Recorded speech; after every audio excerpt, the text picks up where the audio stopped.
Hi, this is copywriter and consultant Casey Demchak with this week's book marketing copy quick tip video. And this week, I want to tackle a subject that there's been a lot of debate about, and that is sales copy for your book. Can it be kind of long, or does it have to be really short and concise because nobody reads anymore?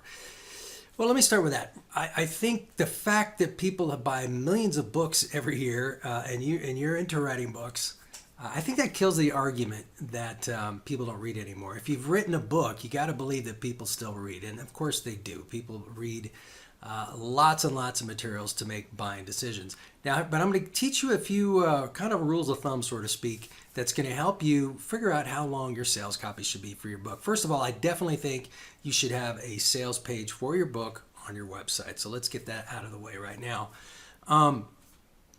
In terms of how long that it should be, keep this in mind.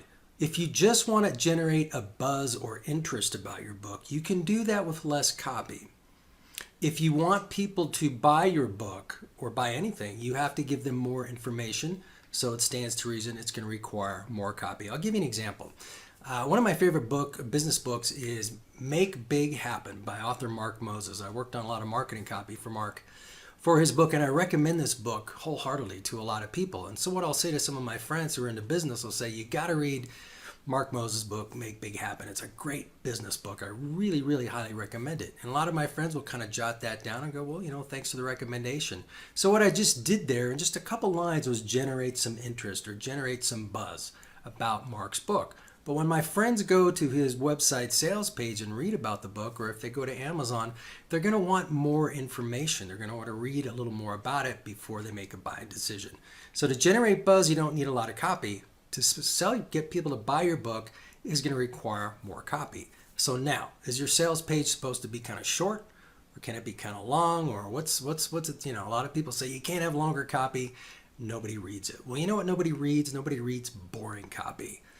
Think about the books you've read. We've all read 300-page books that we would describe as page turners. God, I stayed up half the night reading this book. I got through it in 3 days. It was a page turner. It was very compelling and engaging. Yet we've also read 150-page books that were like crawling on our hands and knees through quicksand. It was just like a slog. It was kind of boring and slow, whereas we've read 300-page books that were really quick to read. It's the same with your sales copy. It's not a matter of length. It's a matter about how compelling and engaging you are. I've written sales pages for books that were over 1,000 words or more, and my clients have come back to me and say, Casey, at first glance, I thought your copy was going to be too long, but you really kept me moving through it and took me through this motivating sequence, and it made me want to buy my own book. So it really isn't a matter of how long it is. It's a matter of how compelling and engaging it is. So you can do that in 500 words, perhaps. You can do that in 1,500 words. The key is to keep people engaged and move them through a buying process in which you give them all the information they need to make an informed decision about buying your book. Whether your sales page is a little longer or a little short, you don't want to waste words. You want to be tight, concise, get to the point, give people the information they need to know to make a smart decision about buying your book, and then stop. So I hope this tip has been helpful for you this week. No matter where you're watching this video, I'd appreciate it if you'd scroll on down, leave me a comment. I'd love to hear from you. If you're on YouTube, why not subscribe to my YouTube channel? Then maybe hop on over to caseydemchak.com and pick up my free ebook, 7 Must-Know Copywriting Secrets to Sell More Books. And until next week, this is Casey Demchak. Take a lot of action and make things happen.